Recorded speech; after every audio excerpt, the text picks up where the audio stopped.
Welcome to the Transform Podcast. My name is Andrew Farhat. I am the lead pastor of St. John's Church and School in Denver, Colorado, right across the street from Wash Park. And in this podcast, what we do is we consider what it looks like to follow Jesus. We consider what it looks like to be committed to a Christ-centered worldview and operate with that as our lifestyle. This podcast is for you if you are seeking what that might look like, or if you have already committed your life to Jesus Christ. And then whenever you want to start, you can go. Welcome to the Transform Podcast. I'm Andrew Farhat. I'm here with an awesome guest, PJ Arsvold. Hey, Andrew. How's it going today? Doing well. PJ is the pastor of Renewal Church, our Renewal campus here in Denver, in the Highlands of Denver. I hear that's a pretty cool neighborhood. Yeah, it's really nice. I encourage anyone to swing by. Lots of good restaurants, lots of cool stuff to see. It's pretty buzzing on like a Thursday, Friday, Saturday night. So do your friends that came out of seminary kind of get jealous that you were just given this awesome house with redone hardwood floors and you can walk to all these like cool restaurants with your wife whenever you want? I don't know about that. I would say we are very grateful. We have a really good setup and we are very blessed by what the church has provided us. And I think my friends are generally happy where they're at too. That's true. It is a parsonage. So. Yes. Well, yeah. I love the parsonage. We're gonna have a century party here in a couple of years. So there we go, century party for those bungalows, bungalows in the Highlands. Oh yeah, very good, very good. Well, so welcome again to the Transform Podcast. If you do like what you're listening to today, I want to encourage you to subscribe and follow. If there's a friend that you think could be blessed by what we're talking about, we want to invite you to share it with someone. And the reason for that is we have a deep passion, both PJ and myself, to see lives be transformed by the grace of Jesus Christ. We believe that he is Son of God, that he is the King of Kings. And as we go into this Advent season and celebrate Christmas, we can't wait to celebrate the birth of our Savior. Yeah, and I'll jump in on that too, Andrew. I think we're in a world where sometimes the church, for a variety of reasons, doesn't want to stir up controversy. We sometimes are very quiet on certain topics. But the problem is all of us are constantly hearing messages from the movies we watch, from the books we read, from the people we talk to. And so hopefully, and I think you've done a good job with your podcast of creating a space where we can approach topics that are real, that people are experiencing, and hopefully apply a Christian, a Christ-like, a biblical understanding of how we might go about navigating those things as part of a broader conversation. But I think that's crucial, not just to let the world kind of dictate what we think. Thank you, PJ. And PJ also has a video series called What About That? And so he hits different topics just with the solo monologue. If you are interested, you could see his handsome face on YouTube whenever you want to, click on a topic. Turn your screen off for that, yeah. All right, so here's our question for today, and I'm just going to frame the question in this fashion. What about friends? And why is that an issue? And here's why I think it's an issue, like perhaps never before. I feel like we are a very, very busy culture. And with a busy culture that's like waking up early, getting back home late in the day. I mean, I remember growing up, people used to say 9 to 5. Like, who do you know that works a 9 to 5? Like if I came in at 9, that's sleeping in nowadays, right? Yeah. So like people wake up at 5 a.m., 6 a.m., get going, working hard, usually have 2 working parents these days. So wife is typically exhausted, and then she is, a lot of the times, not all the time, of course, but thinking about preparing dinner. Man, you don't have a lot of prep time for that. So like you are just busy. I mean, we talk a lot about in our church, in urban setting here in Denver, life groups, it's hard to meet on a weeknight, so a lot of the young family, quote unquote, life groups meet on Sunday nights. And the reason why we do that is because it's a dead night, what I mean? But weeknights can be tough. And so in addition, I think what this creates is fatigue. So we get people fatigue, we get work fatigue, we get children fatigue, and we're going to talk about singleness too. So don't worry if you're single. We're going to come to that context in just a moment. But I think that people are tired. So who do I want to make time for? Are they going to be draining to me, or are they going to be encouraging to me? Do I have the bandwidth for a friendship? Yeah. I think that is how a lot of people think. Yeah, I think you're right. It's just generally we feel overstressed, overbooked, overworked, and usually what ends up happening is we don't really prioritize things. Things just get thrown on us, or we just kind of take in whatever seems to be presented in front of us, and then things like friendship squeeze into the cracks if there is a crack or if we can make it work. But often we don't think of that up front, and so for many people, I think you don't spend much time with friends. A lot of us, you go to work. If you have kids, you maybe do stuff with that, maybe your spouse. And then it feels like the week's booked up, and you can go weeks, even months without seeing a friend, talking to them much. And so it is a real issue in today's world, because not that the world was perfect before, but we're just so hyper. We saturate every second of our day with something, and we don't spend much time thinking about, all right, how should I spend this time? Absolutely. And PJ, could you talk a little bit about singleness and friendship for our listeners who are single?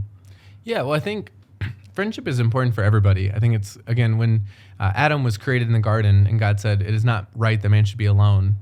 It's part of the institution of marriage when he makes Eve, but it's also just a general truth about humanity. Nobody was meant to be by themselves. Nobody was meant to be isolated. Our country, I won't go too far in this tangent, but it was kind of built on this like social contract theory, right? Of like the natural man is by himself and gives up some of his rights in order for society and protection.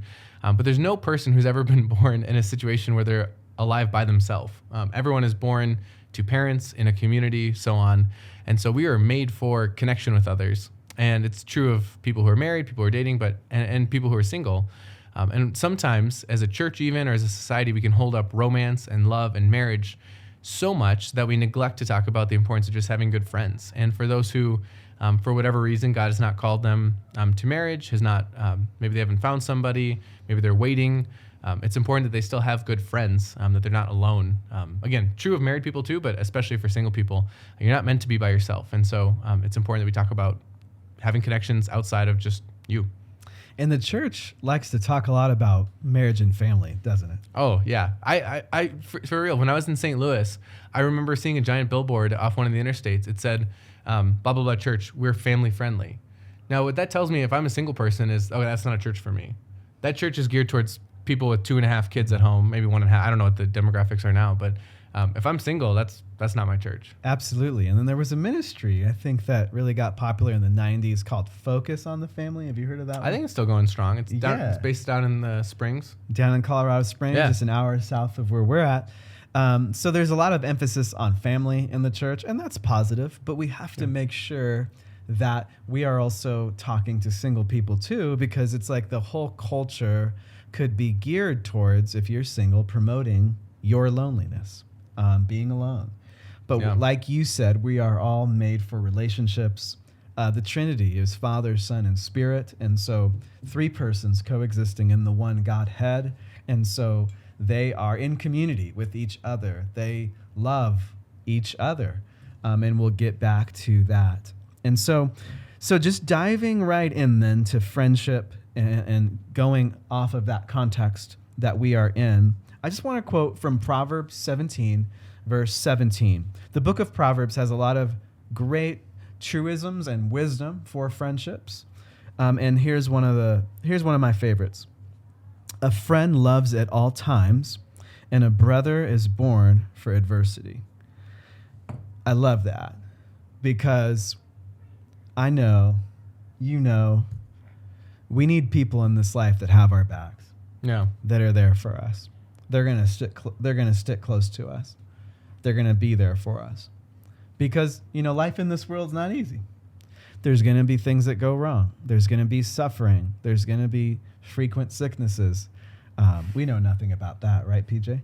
You have 2 kids and I have 4, so we're doomed. And so there's just stuff that happens. There's betrayal from others. There's all kinds of things that can go wrong, and it's like, I don't know about you, man, but I want to surround myself with people who got my back. Yeah. I think that's, again, it's crucial. It's how we were designed, is to have people who can support us. We all have weaknesses. We all have shortcomings. We all have, even like our strengths are meant to be shared. Like you have not been given anything that wasn't given to you by God to bless other people with. And so it's crucial that we have people. Loyalty is sadly, I think, very underappreciated these days. It's what that actually means is kind of, I don't know, not up for debate, but people don't value loyalty the same way as before. And part of that can be true because loyalty has been skewed to the point of I'm going to stand behind somebody even when they're clearly doing something wrong, and I'm going to defend them and excuse them.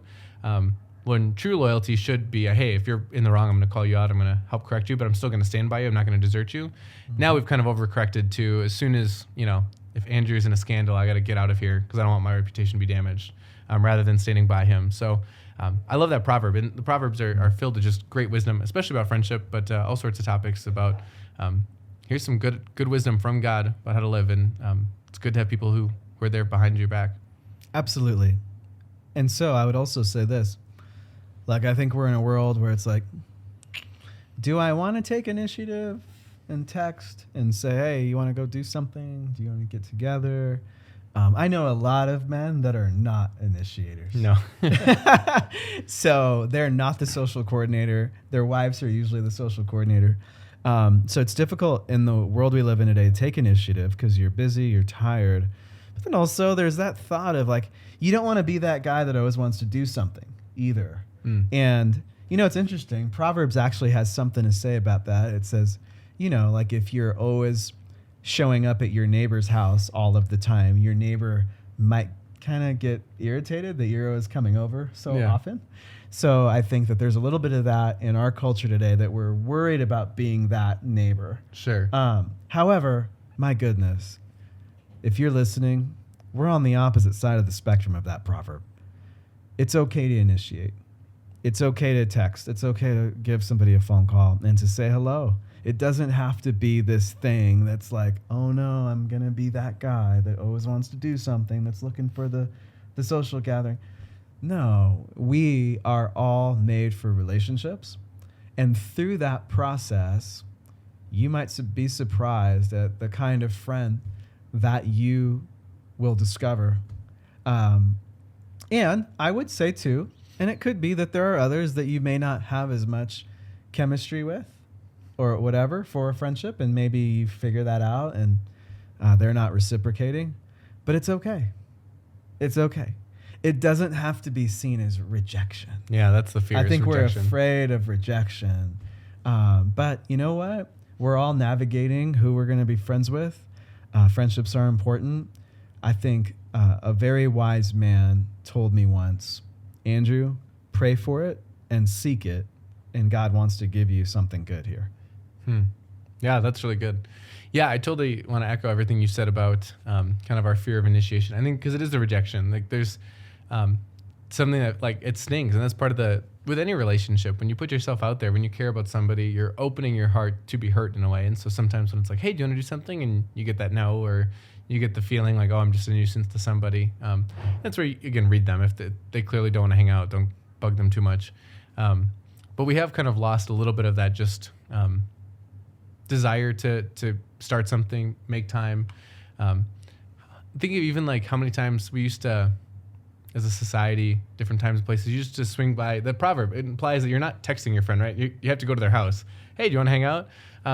We had a friend who dropped off something a couple months ago, and she was trying to just like really briefly like, hey, drop it off her house. And just kind of the spur of the moment, my wife or I just said, hey, do you want to stick around for lunch? And she did, and we hung out for like an hour, and it was awesome. And it's like our relationship was an hour better because we just thought like, hey, let's not just kind of hit and run. Let's just take the impromptu, break out of my routine. We don't ring doorbells anymore. We don't, there's so many things, and I'm not saying you need to go do this or be all old fashioned, but we're just so scared of kind of intruding on people's space. Everything's kind of more distant and spaced out. For Halloween this year, it was fascinating. There was kids who came down our neighborhood who would only go up to houses that had the bowl of candy outside. They would not ring on a doorbell because there's something, the way that we function nowadays, where we don't want that unfiltered interaction unless it's really planned out. I need to text you, make sure you're absolutely okay. Sometimes people come to your house and they won't ring your doorbell or knock, they'll just text you, "Hey, I'm outside." There's just so much kind of fear about that. And so just kind of overcoming that and saying, no, this, like you said, I love what the wisdom you got. Pray for this, seek this, and a good thing will come out of it. Like, friendship is good, and I'm going to put myself out there for this good thing. And sometimes it's going to feel rejected. Sometimes it might not go how I want it to go, but it is a good thing that God desires for me. And so I'm willing to make myself a little uncomfortable in pursuit of it. Absolutely. Absolutely. And I want to just say a word, like if you're listening and you're not a follower of Christ, I want to share this, that, statistics actually show that there's great joy in being around a community of people with a common faith. And so as we kind of transition now to really talk about the importance of Christian community and having fellowship, experiencing life with other believers, I want to just emphasize that there is great joy in having that common faith, because there can be mutual prayer for each other. There can be a mutual partnership, having a common mission together. And it's a really powerful thing we can have as the body of Christ. In the New Testament, there are 22 places where it says to love one another. Mm-hmm. You can't do that if you're living the Lone Ranger life. Yeah. The Lone Ranger can't fulfill all of those New Testament one another's. And so now I'm not just trying to lay on you a commandment there, but I am trying to encourage you with, when you experience that love in the body of Christ and you have that community, it's awesome. There's nothing like it. Yeah, well, that's we talked about family earlier, and I think it should be clear that, from the creation account, like the family is kind of the building block of kind of all of creation in a variety of ways. But then in Jesus, family is redefined, where obviously, Andrew, you're still a husband to Daisy, you're still a father of 4. And yet at the same time, the classic case when the disciples come to Jesus and like, hey, your mother and your brothers are looking for you. And he says, these are my mother, my brothers, whoever does the word of God. And so the family's now been transformed. So this is the great news too, for if you're single, you are part of a family, and these people are now your brothers and sisters. These people now have this bond and this connection. And like you talked about, a common faith, a common goal. There's something that really brings people together. And I see this a lot in men, but I think it's true of all people, that when you're working towards something together, guys aren't always great at just sitting and talking about feelings, but when they're working towards a task with one another, it's amazing how close they can grow to one another, and the acts of service, the love, the sacrifice that can happen. Talk to anyone who's worked on a big project together, who's served in the military together, athletes who play together. There's something about that common goal. We're working towards something together that really, it's hard to replicate outside of just doing it.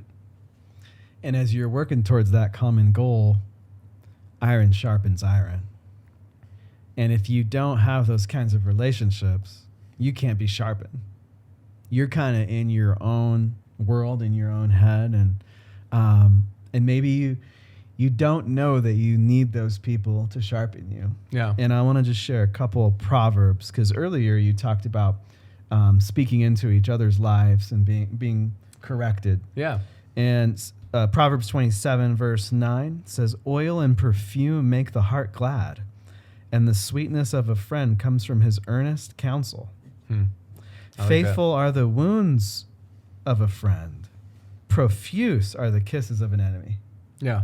So it's a really cool proverb, that last one, because it's like, all right, your enemy might pretend, like everything's okay and like they like you and that they're going to be there for you.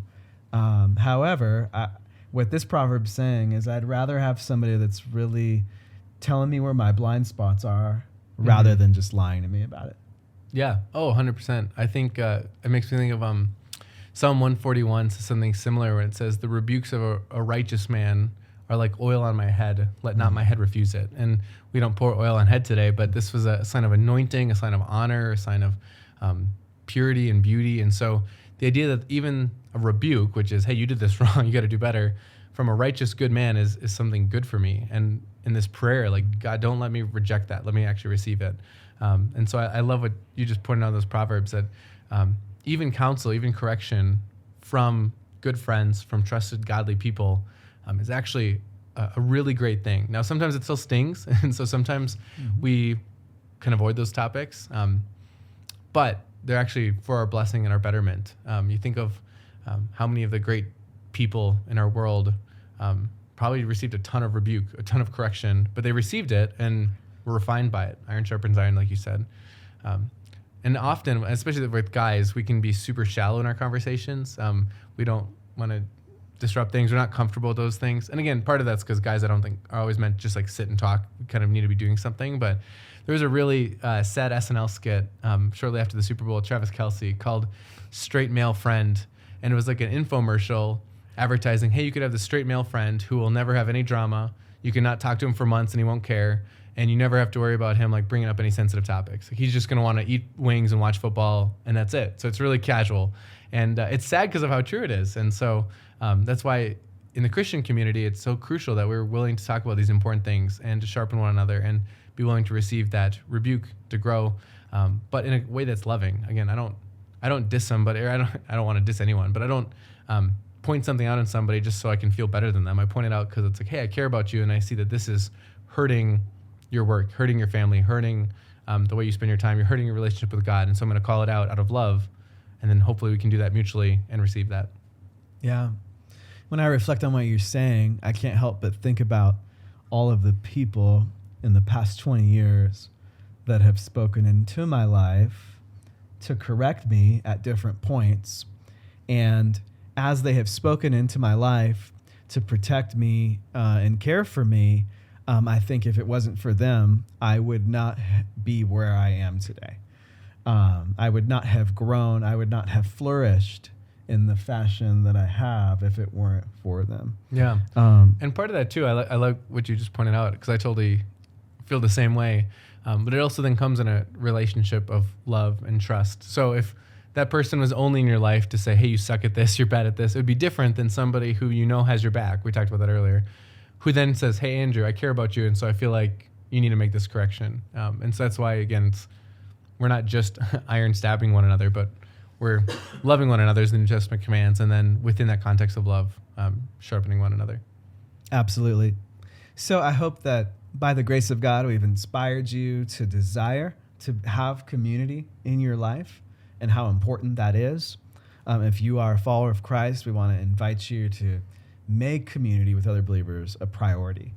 Now, a second way that we can think about friendships too, and it depends on where you're at in your walk with the Lord, or where your preparedness for this, but you can enter into discipling relationships with other people too.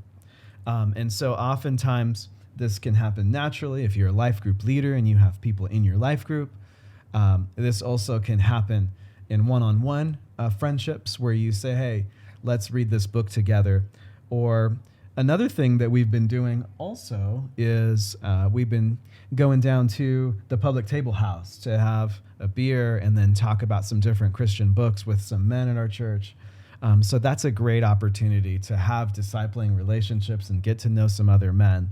And so those can be really cool because you all are going in the same direction. And it gives you some purpose and intentionality because you're kind of mentoring other people. Yeah.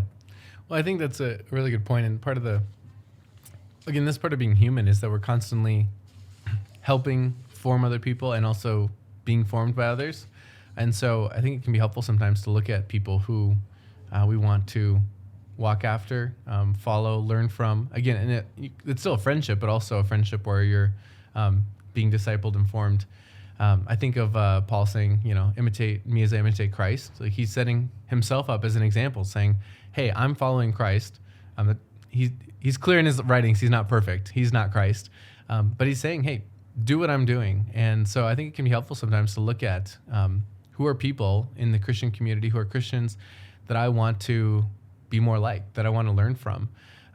Again, we sometimes pump originality so much that we just say, be you, but sometimes it's good to look at somebody who's doing things right and say, I want to be like them too. Not that I want to completely lose myself in it, but there are qualities in that person that I want to be more like. We just finished a series not too long ago on 1 John and a little bit of 3 John, and part of what John writes in 3 John is imitate what's good. If you see good in people, imitate that, learn from that. And so, I think like you pointed out great with Jesus' own disciples, who he calls friends. Clearly they're friends, and yet Jesus is the teacher and they're the disciples. And so it's okay to have those friendships that also have that dynamic, again, because it's this mutual understanding of, hey, we're growing, we're learning. And those who are typically older and wiser and further in their walk with Christ are going to have a lot to share with those like myself who have a lot to learn, a lot to go. And so we want to be looking for people that we can learn from. I love what you said about, like we need to find people that we want to imitate. Because you're right. We do a lot of conversation about being you and do you. But man, the do you culture has gotten out of control, man. Like, I think we're going a little bit, I think we're going a little insane in that area. And I'm not saying to lose your personality. No. Everyone has a personality that's God-given. And so you want to know what gifts God's given to you in that direction. But with that said, yeah, like you nailed it when you talked about healthy role models, people you do look up to. I think that as I was sharing in my sermon this past Sunday, that there were men along the way who showed me how to be a Christian, showed me how to be a man, showed me how to be a husband, showed me how to be a pastor. And I want to be like them in their character. And see, striving together after good character, man, that's an awesome thing. Oh, 100%. Yeah, and just think about, first off, if you were to go up to somebody who you respect and say, hey, I respect you and I'd like to learn from you, could we, imagine what that means for that person. Like, that is one of the highest compliments you could pay them. And again, you're approaching them because you want to grow and learn. And think too, how many of our Christian members, part of the body of Christ, who are retired, who are, what do I do right now? Like, they have so much wisdom, so much life experience, so much just walking with Jesus that they can share with people if they're asked, if people are willing to step forward and say, hey, I'd like to learn from you. And how many young people could really benefit from that. Yeah. Absolutely. All right. So there's friendship as fellowship, experiencing life with other believers. There's friendship for discipleship, where you are mentoring or training someone to be a follower of Christ. But then there's friendships with non-believers too. And the Bible talks about that as kind of reaching out with the love of Jesus to others. And so if you're listening and you are a Christian, there is some intentionality around that to love your neighbor. Yeah. If you're listening and you're not a Christian yet, I think that as followers of Christ, we believe we've been so touched by something great that we can't help but not let you know about it. Yeah. So there is that dimension. And so as we talk about friendships with people who are not believers, we think it can be very healthy. You can, kind of learn so that you don't get sheltered as a Christian. It's good to hear how people think and differing viewpoints, etc. But then I think that there needs to be a conversation too, depending on the kind of character and lifestyle of your friends. And this, I'm going to say that this way, just to be really well-rounded. This could be people who profess to be believers or not. If they have some major sin in their lives that's influencing you and bringing you down, you have to consider how you're being influenced. So there's that old statement, oh, well, Jesus hung out with prostitutes, so you should too. Well, I'm not Jesus, so I'm not going to the prostitute to be a friend with her. And so have some wisdom about who you're hanging out with, who's your core group, how they're impacting you. Certainly there can be Christians who are hypocrites. So that's why I want to be well-rounded, and you have to have discernment. But the key here is the word influence. You want believers to rub off on you in a positive fashion. But then also there is a quote from 1 Corinthians 15 that I think you have about how hanging out with the wrong crowd isn't going to help. Yeah, well, that's one of I like how you centered it in influence, because it's foolish to think that anyone you spend time with is not going to influence you in some way. And sometimes, for some of us, we hang out with people that just make us angry. Sometimes, but the voices we hear, the people we spend time with, are going to shape us to a certain extent, which is why it's so crucial to have such a strong Christian community. So we can still have friends outside of the church and yet we're still anchored in people who are going to center us back on life, the death, the resurrection of Jesus Christ, and what that means for us, and the life laid out for that in the scriptures and so on. Because Paul, at one point, he's writing to the Corinthian church, and there's all this debate about the resurrection, and that we don't actually believe that people are going to rise one day because that sounds silly. And Paul actually, it's believed, quotes an old Greek comedy play, basically. And so Paul writes to the Corinthians in 1 Corinthians 15:33 that bad company corrupts good morals. So basically, if you hang out with people who are, he says bad, but bad company, it's going to corrupt your morals. And so for the Corinthian people, what he's saying there is, man, you learn the gospel, you know the truth of Jesus, and now you're hanging out with these people who say that what you believe is silly, and lo and behold, you find yourself starting to think that those beliefs are silly, and you're straying from them. And so there is a real warning that you got to be careful of who you're spending all of your time with.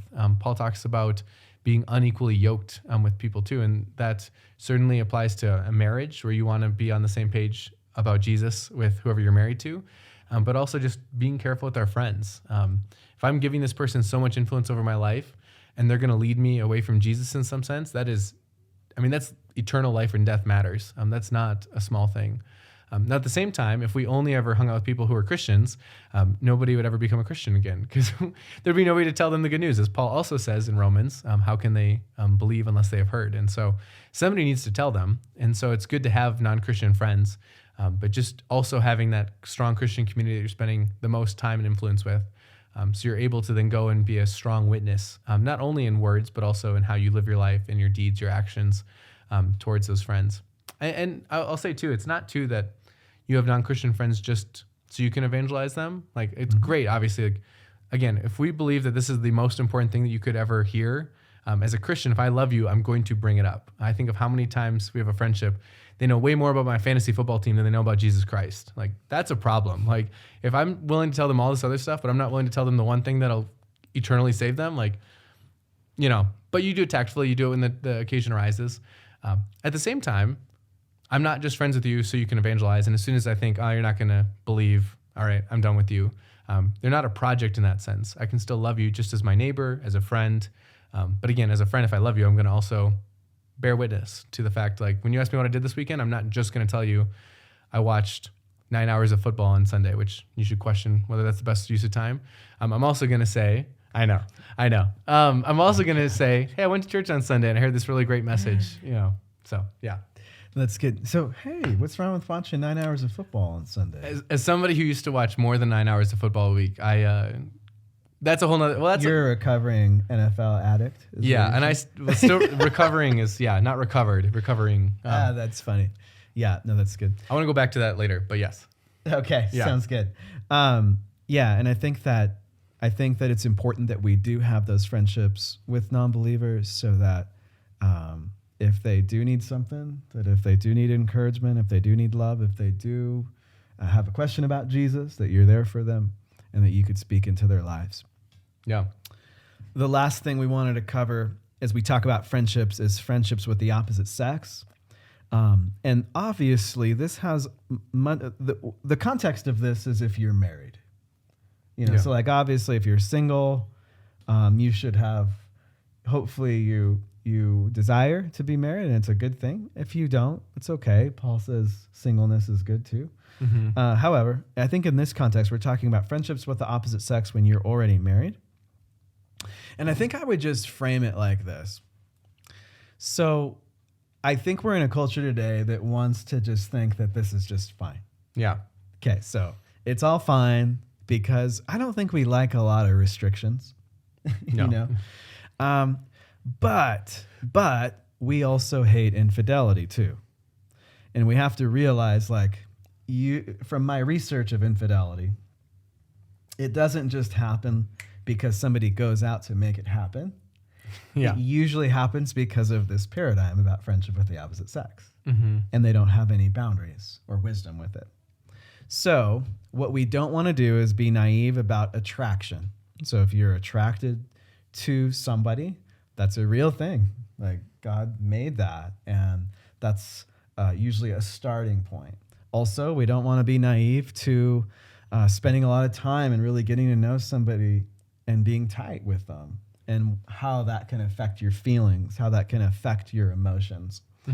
So, what I would say is you can be friends with the opposite sex, but it's also good to have wise boundaries so that you don't cause any drama for their marriage or your marriage, because we believe in marriage and we want healthy marriages. And so there's two things I would say that are helpful to be aware of is be aware of too frequent texting, a lot of frequent contact, and then frequent time that you spend together.